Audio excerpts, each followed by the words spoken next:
हो जाएंगी। तो चलिए दोस्तों स्टार्ट करते हैं। हमारा पहला क्वेश्चन है, सिविल सेवा दिवस कब मनाया जाता है?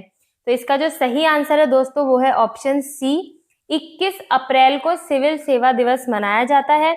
इसे भारतीय प्रशासनिक सेवा, राज्य प्रशासनिक सेवा सहित सभी सिविल सेवाओं की उत्कृष्टता के लिए मनाया जाता है। इस दिन भारतीय सेवा के सभी अधिकारी जो हैं, जिन्होंने सर्वश्रेष्ठ काम किया है लोगों के प्रति, समाज के प्रति, जिन्होंने बहुत अच्छी सेवाएं दी हैं और अच्छा काम किया है, उन्हें पुरस्कृत किया जाता है ताकि वो आगे बढ़ चढ़कर इन चीजों को करते रहें, अपने कामों को ऐसे ही करते रहें। इसी दिन दोस्तों सचिव दिवस भी मनाया जाता है। और दोस्तों इसी दिन विश्व रचनात्मक एवं नवाचार दिवस भी मनाया जाता है। तो इस दिन आपको याद रखने हैं कि 3 दिवस मनाए जाते हैं, सिविल सेवा दिवस, सचिव दिवस और विश्व रचनात्मक एवं नवाचार दिवस। ठीक है दोस्तों, चलिए नेक्स्ट क्वेश्चन देखते हैं। हाल ही में भारतीय राष्ट्रपति रामनाथ कोविंद जी का सचिव किसे नियुक्त किया गया है? तो क्वेश्चन है, राष्ट्रपति रामनाथ कोविंद जी का सचिव किसे नियुक्त किया गया है? ऑप्शन जो है आपका सही वो है ऑप्शन ए, कपिल देव त्रिपाठी जी को राष्ट्रपति जी का सचिव नियुक्त किया गया है, जो कि एक सेवानिवृत्त आईएएस अधिकारी रह चुके हैं। 1978 बैच के हरियाणा कैडर के ये आईएएस अधिकारी हैं। वर्तमान में ये PESB यानी कि पब्लिक एंटरप्राइजेस सिलेक्शन बोर्ड के अध्यक्ष हैं। ठीक है दोस्तों, जिसे हम हिंदी में कहते हैं लोक उद्यम चयन बोर्ड, उसके ये अध्यक्ष हैं वर्तमान में, और इन्हें राष्ट्रपति जी का सचिव भी नियुक्त किया गया है। नेक्स्ट क्वेश्चन देखते हैं दोस्तों। नोवल कोरोना वायरस से निपटने के लिए CPAP श्वसन यंत्र किसके द्वारा बनाया गया है? तो इसका जो सही आंसर है वो है आपका option A, Mercedes AMG। CPAP क्या होता है दोस्तों? इसका फुल फॉर्म होता है कॉन्टिन्यूअस पॉजिटिव एयरवे प्रेशर। जैसे कि आपको पता है कि कोरोना वायरस एक महामारी है जो बहुत देशों में फैल चुकी है, उसमें वेंटिलेटर की आवश्यकता बहुत ज़्यादा होती है। तो इस कंपनी ने एक ऐसा यंत्र बनाया है जिससे वेंटिलेटर की ज़रूरत नहीं होगी, और इस यंत्र के द्वारा भी हम रोगियों को जो है सांस लेने में जिनको दिक्कत है, उन रोगियों को भी ये यंत्र लगा के वेंटिलेटर का काम करवा सकते हैं। तो जो ये कंपनी है मर्सिडीज AMG दोस्तों, इसके बारे में जान लेते हैं। ये फॉर्मूला 1, आपने सुना होगा फॉर्मूला 1 रेस होती है, उसमें जो कार यूज होती हैं उन कारों के इंजन्स को यही कंपनी डिजाइन करती है। ये वो फॉर्मूला 1 रेसिंग है, ये दुनिया में बहुत ही महंगी रेस मानी जाती है, और इसका जो हेडक्वार्टर है दोस्तों वो है जर्मनी में। ठीक है दोस्तों, नेक्स्ट क्वेश्चन देखते हैं। हाल ही में निम्न में से भारत में किस पदार्थ के दाम पानी से भी कम हो गए हैं? देखिएगा दोस्तों, पानी से भी कम मतलब इंडिया में अभी जो पानी आ रहा है, ऑलमोस्ट जब हम कोई भी बिस्लेरी या किसी भी पानी की बोतल खरीदते हैं तो वो 20 से 25 रुपए लीटर है पानी। तो अब पूछा गया है कि इससे भी कम किस चीज के दाम हो गए? ऑप्शन है पेट्रोल, डीजल, क्रूड ऑयल और बियर। तो इसका जो सही आंसर है वो है आपका ऑप्शन सी, क्रूड ऑयल। हाल ही में एक रिपोर्ट के मुताबिक इसकी कीमत 6 से 8 रुपए प्रति लीटर हो गई है दोस्तों। क्यों हो गई है? क्योंकि कोरोना के चलते लोग अपने घरों में हैं, कोई अपने घरों से बाहर नहीं निकल रहा है, तो जो डिमांड है, जो पेट्रोल और डीजल की जो डिमांड है वो बहुत ज़्यादा कम हो गई है, और जो स्टॉक है वो बहुत ज़्यादा हो गया है, जिसके चलते क्योंकि लोग अपने घरों से काम कर रहे हैं तो कारें, बाइक ये सब यूज़ में ही नहीं आ रहे हैं। इस वजह से क्रूड ऑयल बहुत ही सस्ता हो गया है, और अमेरिका में इसकी कीमत हो गई है लगभग $8 प्रति लीटर। ठीक है दोस्तों, नेक्स्ट क्वेश्चन देखते हैं। निम्न में से हाल ही में किस देश ने कोविड-19 के संकट के बीच में भी IPL 2020 की मेजबानी की पेशकश की है? तो जो इसका सही आंसर है दोस्तों वो है आपका ऑप्शन बी, श्रीलंका। श्रीलंका ने अभी हाल ही में IPL जो है उसका 13वां संस्करण होने वाला था, मतलब 13वीं बार IPL जो है वो होने वाला था 29 मार्च को, पर क्योंकि देश में कोरोना महामारी चल रही है इस वजह से इसे पोस्टपोन कर दिया गया था 15 अप्रैल के लिए, लेकिन अब फिर से लॉकडाउन बढ़ा दिया गया है तो इसे 3 मई तक पोस्टपोन कर दिया गया है। तो इस महामारी के चलते इस बार बार जो है बोर्ड हमारा पोस्टपोन कर रहा है, इसलिए श्रीलंका ने ये पेशकश रखी है कि वो आईपीएल की मेजबानी कर सकता है। ठीक है दोस्तों, जिस पर अभी विचार चल रहा है, अभी इंडियन बोर्ड ने कोई भी स्टेटमेंट नहीं दिया है कि हम इसको मंजूरी दे रहे हैं या नहीं, अभी ये होल्ड पे रखा गया है। अब मैं बता दूं दोस्तों, जो श्रीलंका क्रिकेट बोर्ड है उनके जो प्रेसिडेंट हैं उनका नाम है शमी सेल्वा, ये आप नाम याद रख सकते हैं, और इनके जो सचिव हैं वो हैं आपके मोहन डी सेल्वा। ठीक है दोस्तों, चलिए नेक्स्ट क्वेश्चन देखते हैं। हाल ही में प्रसिद्ध डैश जिन डिच का निधन हो गया है, ये कौन थे? तो जिसका सही आंसर है दोस्तों वो है ऑप्शन बी, निदेशक। जो जिन डिच थे ये एनिमेटेड मूवीज के डायरेक्टर थे, इन्होंने ऑस्कर अवार्ड भी जीता था, ऑस्कर जीता था इन्होंने 1960 में, 1960 में इन्होंने ऑस्कर जीता था, और जो जिस मूवी के लिए जीता था वो एक शॉर्ट फिल्म थी जिसका नाम था मुनरो, और इन्होंने ही Tom and Jerry, Popeye the sailor के 13 एपिसोड्स का भी निर्देशन जो है वो किया था। ठीक है, इनकी एज थी जब ये मरे, इनकी एज थी 95, और इनकी डेथ हुई है 17 अप्रैल 2020 को। तो ये कुछ एक पॉइंट्स हैं जो याद रखने वाले हैं। चलिए नेक्स्ट क्वेश्चन देखते हैं। हाल ही में फेसबुक के साथ साझेदारी में बांग्लादेश ने एक तृतीय पक्ष तथ्य जांच की शुरुआत की है। तो ये किसके साथ मिलकर किया है? इसका जो सही आंसर है दोस्तों वो है आपका option C, Boom fact check. Facebook ने देश में जो फर्जी खबरें आती हैं, नॉर्मली हम देखते हैं फेसबुक पे कई न्यूज जो होती हैं वो फेक होती हैं, उनके प्रचार प्रसार को रोकने के लिए एक थर्ड पार्टी फैक्ट चेकिंग प्रणाली की घोषणा की है। ठीक है, कौन से देश में? बांग्लादेश में। तो जो बूम फैक्ट चेक है ये एक इंडियन वेबसाइट है।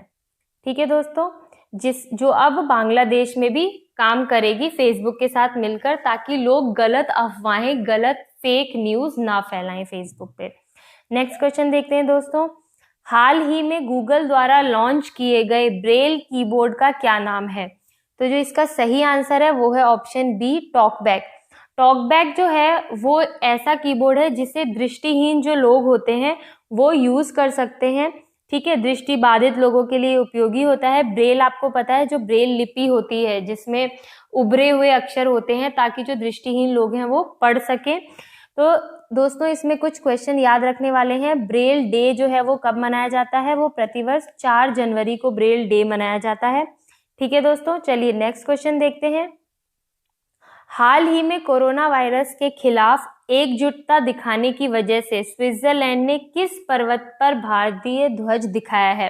तो देखिए दोस्तों, स्विट्जरलैंड में एक पर्वत है जहां पर भारत सहित कई अन्य देशों के ध्वज भी दिखाए गए हैं, जिन्होंने कोरोना वायरस के खिलाफ एकजुटता दिखाई है। जिस देश में देश की पुलिस, देश की स्वास्थ्य कर्मी सब मिलकर कोरोना के खिलाफ लड़ाई लड़ रहे हैं। तो जो इसका सही आंसर है वो है आपका ऑप्शन ए, मोंटे रोजा। मोंटे रोजा एक वहां पे पर्वत है स्विट्जरलैंड में जिसमें कई देशों के ध्वज दिखाए गए हैं, जैसे यूके, यूएस, ओमान, भारत, इन देशों के ध्वज दिखाए गए हैं। तो दोस्तों इसमें एक क्वेश्चन याद रखने वाला है कि इस ध्वज की जो हाइट है वो कितनी है? 4478 मीटर, ये इसकी हाइट है जिसे हम याद रख सकते हैं क्वेश्चन में। चलिए नेक्स्ट क्वेश्चन देखते हैं दोस्तों। हाल ही में किस पेमेंट बैंक ने मास्टर कार्ड के साथ समझौता किया है? पेमेंट बैंक, किसी एक बैंक ने मास्टर कार्ड के साथ किसने समझौता किया है? इसका जो सही आंसर है वो है आपका option A, Paytm payment bank ने मास्टर कार्ड के साथ समझौता किया है। दोस्तों जो पेटीएम है इसका फुल फॉर्म होता है पे थ्रू मोबाइल। ठीक है दोस्तों, ये कंपनी 2010 में इस्टेब्लिश हुई थी और इसका जो हेडक्वार्टर है वो है आपका नोएडा में। ठीक है, इसके जो सीईओ हैं उनका नाम है विजय शेखर शर्मा, ये इसके सीईओ हैं, और इसकी जो पेरेंट कंपनी है वो है 197 कम्युनिकेशन। ये आप याद रख सकते हैं, पेटीएम से लिंक्ड ये कुछ क्वेश्चंस हैं। नेक्स्ट क्वेश्चन देखते हैं दोस्तों। विश्व यकृत यानी कि लीवर दिवस प्रतिवर्ष कब मनाया जाता है? यकृत यानी लीवर दिवस, तो जिसका सही आंसर है वो है आपका ऑप्शन बी, 19 अप्रैल को विश्व लीवर दिवस या यकृत दिवस मनाया जाता है।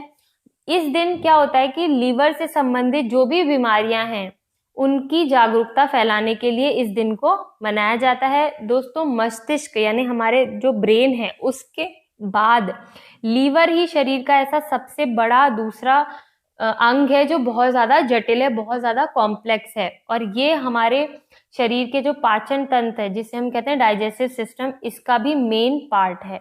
ठीक है दोस्तों, नेक्स्ट क्वेश्चन देखते हैं। निम्न में से कौन सा राज्य सामुदायिक रसोई को जियो टैग करने वाला पहला राज्य बना है? तो इसका जो सही आंसर है वो है आपका ऑप्शन सी, उत्तर प्रदेश जो है उसने 75 जिले, 75 जो डिस्ट्रिक्ट हैं उनमें टोटल 7368 सामुदायिक रसोइयां और आश्रयों, जो आश्रम है, उनको उसने जियो टैग करा है। ठीक है, जिससे क्या होगा कि जो हमारा गूगल मैप है उसमें इन स्थानों की जगह बताई जाएगी कि ये स्थान कहाँ पे है, कहाँ पे सामुदायिक रसोई है, क्योंकि ये जो सामुदायिक रसोई और आश्रम है दोस्तों, ये प्रतिदिन 12 लाख फूड पैकेट जो है उनका प्रोडक्शन करते हैं, ताकि कोरोना के इस घड़ी में जिन लोगों को खाना नहीं मिल पा रहा है उन्हें खाना पहुंचाया जा सके। तो इसीलिए उत्तर प्रदेश ऐसा पहला राज्य बना है देश का जिसने जियो टैग किया है इन रसोइयों को। नेक्स्ट क्वेश्चन देखते हैं दोस्तों। हाल ही में तेलंगाना सरकार ने लॉकडाउन को कब तक बढ़ाने का निर्णय लिया है? तो इसका जो सही ऑप्शन है वो है आपका ऑप्शन डी, 7 मई। देखा जाए दोस्तों तो पूरे देश में अभी तक जो लॉकडाउन है वो सिर्फ 3 मई तक है, लेकिन तेलंगाना सरकार ने इस लॉकडाउन को एक्सटेंड कर दिया है, 3 से 7 मई तक इसने बढ़ा दिया है लॉकडाउन को। और उस लॉकडाउन तक कोई भी क्षेत्र में कोई भी छूट नहीं है, यानी कि जो भी कर्फ्यू के टाइम पे जो जो रूल्स थे वो ही रूल 7 मई तक लागू रहेंगे। ठीक है दोस्तों, और जो कैपिटल है तेलंगाना की वो है आपकी हैदराबाद, और जो सीएम है तेलंगाना के वो हैं आपके के चंद्रशेखर राव। ये याद करने वाली चीजें हैं। चलिए नेक्स्ट क्वेश्चन देखते हैं। निम्न में से किस बैंक ने अमेजन एलेक्सा, गूगल असिस्टेंट पर वॉइस बैंकिंग की सेवाएं शुरू की हैं? तो जो इसका सही आंसर है दोस्तों वो है आपका ऑप्शन बी, आईसीआईसीआई बैंक ने हाल ही में वॉइस असिस्टेंट बैंकिंग सेवा शुरू की है, जिसने जो आईसीआईसीआई बैंक है उसने एक आर्टिफिशियल इंटेलिजेंस आधारित मल्टी चैनल चैट बॉट, जिसे नाम दिया गया है IPAL, इसे लिंक किया है अमेजन के एलेक्सा से और गूगल असिस्टेंट से, जिससे आप बैंकिंग की सुविधाएं हैं जैसे बैंक बैलेंस चेक करना या फिर इंटरनेट बैंकिंग, आप इसे वॉइस के जरिए भी आप इसे यूज कर सकते हैं दोस्तों। और बता दूं जो आईसीआईसीआई बैंक है इसका हेडक्वार्टर आपका मुंबई में है दोस्तों, और इसके जो CEO और MD हैं वो है संदीप बख्शी। जी हाँ दोस्तों, संदीप बख्शी जो हैं वो इसके MD और CEO हैं, और इसके जो चेयरमैन हैं वो है गिरीश चंद्र चतुर्वेदी। ठीक है दोस्तों, और आईसीआईसीआई जो बैंक है वो भारत का चौथा लार्जेस्ट बैंक है, यानी कि इसकी रैंकिंग 4 है इंडिया में। नेक्स्ट क्वेश्चन देखते हैं दोस्तों। हाल ही में सार्वजनिक स्थानों पर थूकने को आपदा प्रबंधन कानून की किस धारा के तहत दंडनीय अपराध माना गया है?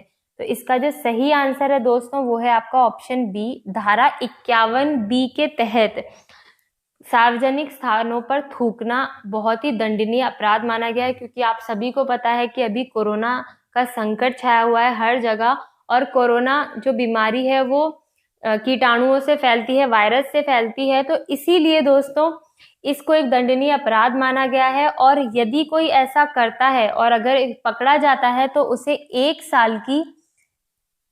साल की जो है वो सजा सुनाई जाती है। ठीक है दोस्तों, तो चलिए हमारे आज के क्वेश्चंस खत्म होते हैं। कल आपसे फिर मुलाकात होगी नए क्वेश्चंस के साथ। तब तक आप हमारे चैनल से जुड़े रहिए और इस वीडियो को लोगों के साथ ज़्यादा से ज़्यादा शेयर कीजिए। धन्यवाद।